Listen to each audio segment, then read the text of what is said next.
find the sum of the first 20 terms of an arithmetic progression whose first term is 3 and the 20th term is 57, right? So let's just mark out the given information now for us. They've told us that the first term is 3, so I can say A is equal to 3. We want to find the sum of the first 20 terms, and they've given us that the 20th term is 57. So I can consider the 20th term to be the last term of the arithmetic progression, right? Because I want to consider only 20 terms in it. So the 20th term will be the last term. And since I want to consider 20 terms, I know n is equal to 20.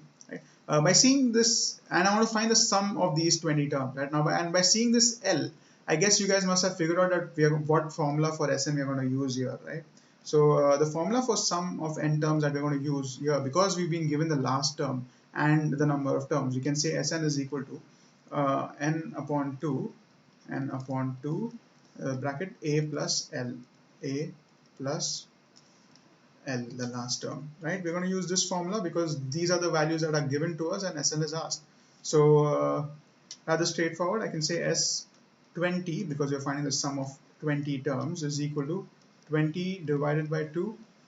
A we know is 3 plus the last term we know is 57. Last term of 20th term we know is 57, right? So let's just solve this real quick. If we cancel this out, 2 ones are 2 tens are. So I'll be left with 10 into 3 plus 57 is 60, right? So 10 into 60 is 600.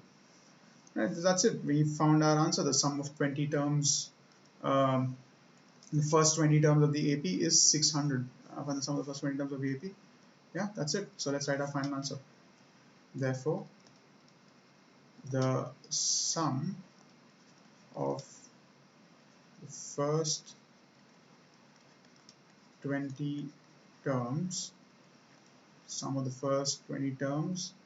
is 600. This is our final answer.